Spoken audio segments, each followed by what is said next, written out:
Uma vez eu estava conversando com uma amiga minha e ela estava contando sobre o conflituoso relacionamento dos pais dela, que são separados, né? E sobre relacionamento. Aí eu perguntei o que que ela achava que era o casamento.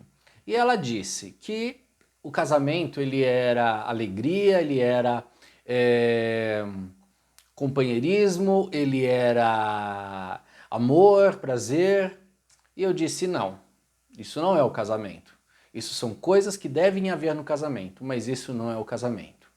O que é o casamento? Esse é o assunto de hoje da nossa pausa com café com Mário Mancuso. Curta, compartilhe, se inscreva no nosso canal e bora para mais um vídeo.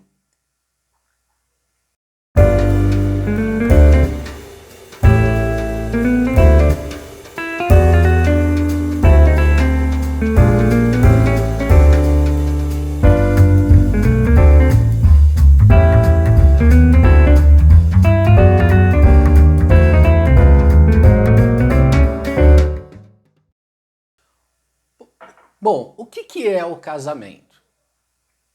Por que as pessoas casam? O casamento ele é uma das instituições mais antigas da humanidade. Ele está presente desde o primórdio. Se a gente for pegar a Gênesis, Deus criou o homem e em seguida criou uma companheira para ele que seria a mulher, para ele crescer e se multiplicar, né? E daí a humanidade começou e se procriou e se multiplicou, né? E a gente vê as pessoas casando, a gente vê muitas histórias, muitos casamentos, a gente tem várias histórias presentes, a gente tem vários momentos presentes na história, aliás, né, de casamentos por arranjos, casamentos por que constroem reinos, casamentos que fazem nações se tornarem amigas ou inimigas, grandes dramas, grandes histórias, até a gente chegar nos dias de hoje, onde a grande maioria de nós, obviamente, nasceu de um casamento, cresceu numa família que veio de um casamento, tá? Via de regra, não é todo mundo, mas é a regra, ou seja, o que a gente espera. Então a gente vê que o casamento é algo que faz parte da humanidade.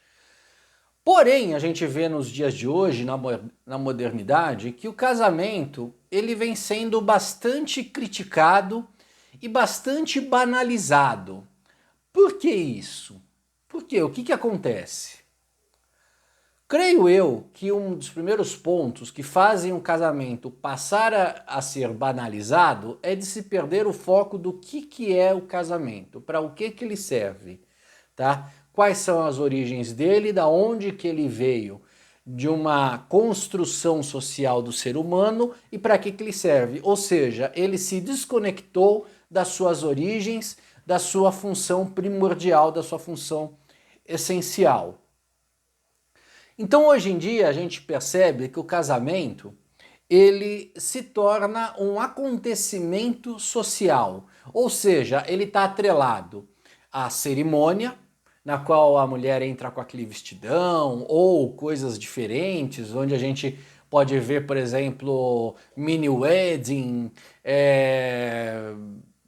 casamento com viagem, etc. A gente vê várias coisas diferentes, onde o casamento ele se torna um acontecimento social, tá? Tanto na celebração quanto na festa, principalmente, que é quase que uma regra, tá? Ou seja, um casamento sem festa, sem celebração, ele até fica meio, meu, mas e aí? Ficou faltando, né? Por quê? Porque o acontecimento social, ele é necessário.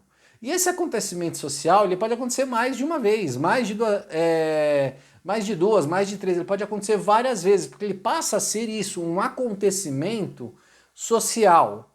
E aí a gente tem uma diferença entre casamento e relacionamento, ok? Porque o relacionamento, ele começa, tá? Ele acontece e ele pode terminar, tá? Ele pode lograr êxito ou não, tá? O problema é o casamento acontecer nesse meio e aí ele não dá certo. Por quê? Porque é justamente a questão de você de você pensar, de você considerar isso apenas como um evento social. Mas a grande verdade é que o casamento ele é um fim e não um meio. O casamento ele é um objetivo e não uma etapa do relacionamento, um acontecimento dentro do relacionamento, tá? E aí a gente vem à essência do que é o casamento. Casamento ele é compromisso, ele é compromisso. Compromisso do quê? Compromisso com o quê? Ele é um compromisso, ele é um plano de vida, tá? Ele é um projeto de vida na constituição de algo que é a família, tá? Então o homem se junta com a mulher para terem filhos e constituírem uma família e assim se procriarem e deixarem um legado que vai permanecer, ok? Se você não concorda comigo, vamos resgatar um pouquinho algumas famílias da antiguidade. Como que eram as famílias na antiguidade, séculos passados, muitos séculos, milênios passados? Primeiro que a gente vê já na Bíblia a história das genealogias. Então, por exemplo, a gente vê as 12 tribos de Jacó, tá? Jacó, neto de Abraão, né, teve 12 filhos que deram origem às 12 tribos. Jacó depois mudou o nome para Israel, as 12 tribos de Israel, que iriam ser a essência do povo judeu, do povo hebraico, tá? Tudo nasce de uma família. Jacó casou com uma mulher, né? Casou com Lia, né? Ele teve duas mulheres, eu esqueci o nome da outra agora. Ele teve duas mulheres. E a partir disso ele teve 12 filhos que fundou o povo. Cada um desses filhos, eles foram tendo outros filhos, que foram tendo outros filhos, que foram tendo outros filhos. E aí a gente vê que isso foi se propagando o povo judeu. E sempre quando a gente vê num estudo bíblico, a gente vê fulano que era filho de Beltrano, que era neto de Ciclano, que foi filho de não sei quem. E aí, por que essa valorização da genealogia? Porque a família, ela é uma instituição, ok? Então não era assim, um homem encontrou uma mulher e deu origem a uma pessoa. Né? Quem era Jacó? Não tinha pai nem mãe, não. Jacó, filho de Isaac, filho de Abraão, ok? Jesus veio da linhagem de Davi, do rei Davi. Ou seja, foram diversas gerações, certo? De Davi até Jesus, até chegar em Jesus. Eu não lembro exatamente agora de cabeça quantas, mas foram muitas gerações. Então, todo esse plano familiar de família, ele é importante. Se a gente for ver de reis, rainhas, você tem uma sucessão, uma linhagem da família tal. Por exemplo, a família real inglesa, tá? Que fulano é filho de Beltrano, que é neto de Ciclano, e aí vai, uma sucessão, ou seja, você tem uma família real, né? E você vê isso, então a gente tem essa coisa da família, e a família ela nasce do casamento, e por isso que você tem um compromisso de entrar e se manter nisso, tá? Como qualquer compromisso, ele é celebrado em um contrato, e esse contrato ele começa a partir de uma negociação das partes. Essa negociação, ela é o namoro. Em muitos momentos da história, antigamente, essa negociação acontecia entre os pais. O pai do homem negociava com o pai da mulher o casamento, tá? Então, o homem ele se apresentava primeiro ao pai da pretendida, ou o pai do homem ia falar com o pai da mulher e eles iam acertar.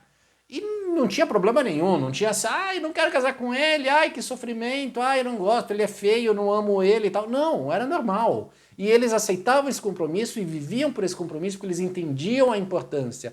E sabiam que quando eles tivessem filhos, eles fariam a mesma coisa pelos seus filhos, tá?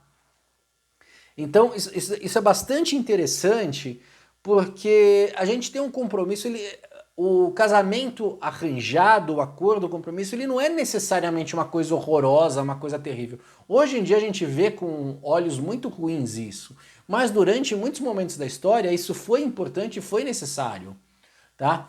E a gente vê, por exemplo, diversos casais da história que foram casamentos por arranjo, que se conheceram praticamente na hora do casamento e deram certo e viveram a vida inteira, tá? E eu vou chegar nesse ponto, né?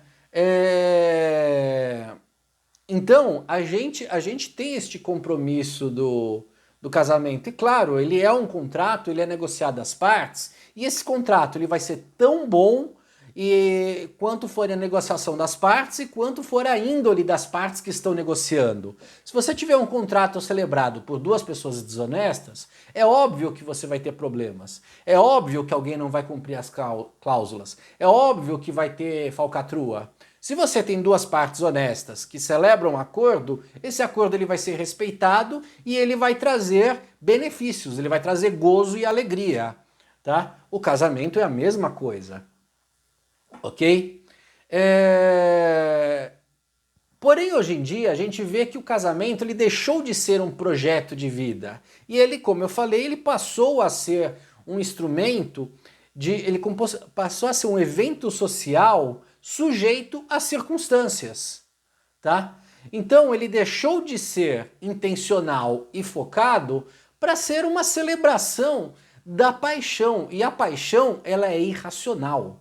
Então você pega um homem que conhece uma mulher, né, ou um garoto que conhece uma menina, e na sua imaturidade eles se entregam primeiramente à atividade sexual, que essa atividade sexual ela deve, pela sua importância, seriedade e consequências, acontecer num ambiente de compromisso, ou seja, dentro do casamento, tá? Eles se entregam ao sexo, não enquanto reprodução, mas enquanto expressão do prazer individual de cada um, tá? Eu vou ter um outro vídeo, depois eu vou botar um vídeo aqui falando sobre o sexo livre, né? A gente então tem essa parte onde você tem a busca do prazer, a busca da expressão da alegria. E aí que é muito interessante, porque morar junto, casar, o casamento, de verdade, você se dedicar ao casamento, não é fácil, tá? Sabe? É você constituir uma empreitada. Então você precisa trabalhar, você precisa cuidar da outra pessoa, você precisa compreender, você precisa ter amor, você precisa ter dedicação, você precisa ter entrega. Então, somente quando você tem um compromisso, você consegue ter essas coisas. E aí vem a questão da alegria, vem a questão do amor, do afeto, do companheirismo. O que eles são? O que é isso? Eles são instrumentos que reforçam o compromisso do casamento, que auxiliam no cumprimento deste compromisso, tornam ele mais palatável, melhor. Então, se um casal ele encontra uma harmonia, ele encontra uma sinergia para viver, então é óbvio que vai ser melhor o convívio, tá? Se você tem uma disputa, se você não tem uma conexão, a pessoa, por exemplo, casa, naquela coisa assim, olha, eu tô casando, mas eu tenho uma individualidade, tá? E tem uma parte aqui que o outro não entra a mão.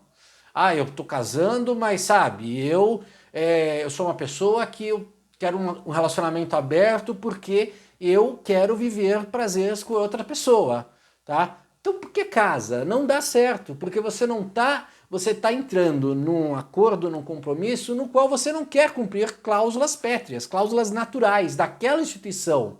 Você entende? Então é que nem você arrumar um emprego e você chegar pro seu chefe e falar assim, olha, é o seguinte, você está me contratando aqui, eu vi a vaga, é para trabalhar de segunda a sexta, das 8 da manhã até as 18, fazendo uma hora de almoço, tá? É isso que está na descrição da vaga.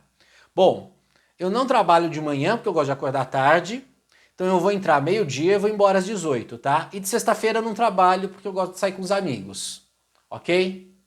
Então, eu vou assinar aqui o contrato que você falou para eu trabalhar de segunda a sexta de manhã e de noite e de tarde, todos os dias, mas eu não vou cumprir. O que o chefe vai dizer? Vai falar, então você não vai trabalhar aqui. Então você não vai assinar o contrato de trabalho. Você não vai ficar com a gente. Por que que no casamento as pessoas entram se não querem cumprir as regras? Se não querem cumprir aquilo que este compromisso, que este contrato traz, tá? Então, muitos casamentos eles dão errado porque as pessoas, elas não entendem que o casamento, ele não é para ser feliz, ou seja, ser alegre, ser uma alegria, uma festa todos os dias. Isso é ótimo, tem momentos de muita alegria, é muito bom estar casado. Sabe, é muito bom, é muito gostoso você ter uma pessoa, você tá fazendo parte de algo como uma família que nasce de um casamento. Eu particularmente, se vocês verem meu vídeo aqui sobre o sentido da vida, eu falei que isso é o que dá sentido para minha vida, tá? A minha família. Mas esse não é o projeto. O projeto é você constituir família e você ter um legado e você construir algo. Tá? Mais do que propriedades, você está construindo algo, um legado, tá? Se você não tem essa mentalidade, se a sua mentalidade é apenas o prazer momentâneo, é apenas alegria, apenas o oba-oba, então não case, tá? Não case. Simples assim, certo? E principalmente querer casar no religioso, onde você afronta a Deus, para você quer obrigar, você vai macular um lugar sagrado para seus interesses egoístas, tá? Então, o casamento, ele não é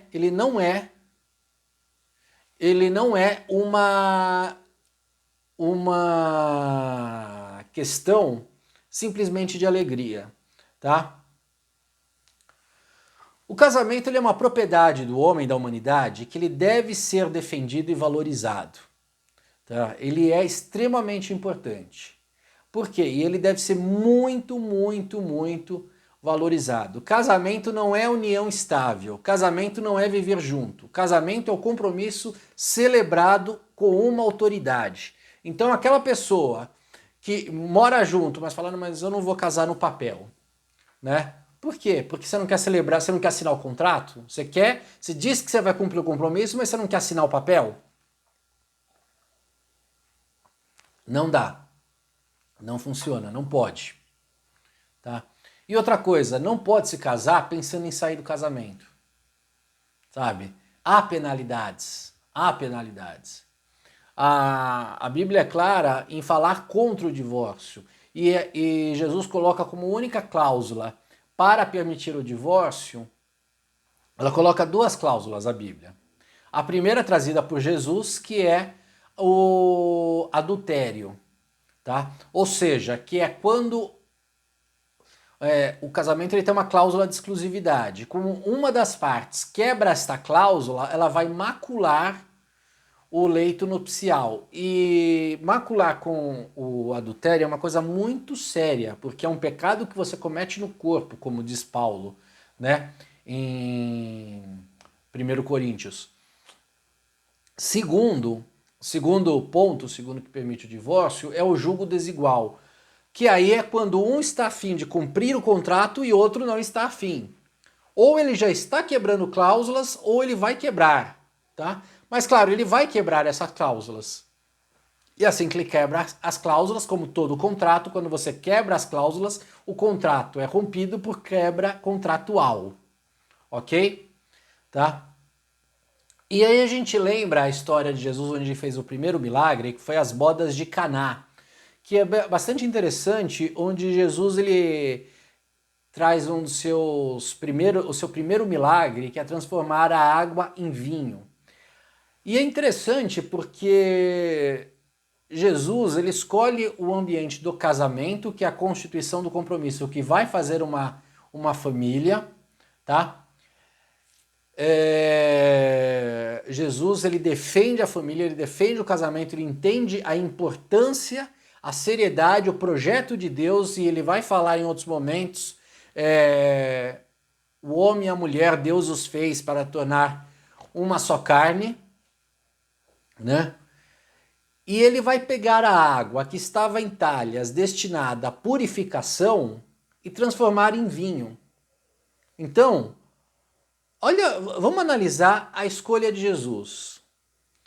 Chegou lá e falou assim, acabou o vinho. Ele poderia ter feito assim que o vinho aparecesse, que nem ele fez com os pães e com os peixes, né? Ele não estalou o dedo, mas ele a partir de 5 pães e 2 peixes, desculpa, ele alimentou mais de 5.000 pessoas. Ele poderia ter feito o mesmo com vinho, mas não, ele pegou as águas da purificação, as águas que estavam na talhas para a purificação, tá? E transformou em vinho. E o que isso nos diz? Que a purificação, ela traz alegria. Então, quando você entra no casamento, você precisa buscar a santidade. O que é a santidade? É você estar de acordo, você estar imerso, você estar compromissado. Você precisa cumprir este compromisso. É difícil e vai te custar muito. Vai te custar muito, mas vale a pena. E o compromisso, a santificação, ela vai trazer alegria, que é o vinho, certo? O vinho é símbolo de alegria. Então, quero saber a sua opinião aqui, tá? O que você pensa a respeito do casamento, a respeito de todas essas ideias. Peço que você compartilhe esse vídeo, deixe seu curtir e se inscreva no nosso canal para a gente trazer mais conteúdos com vocês. Agradeço a sua presença aqui na nossa pausa para o café com Mário Mancuso.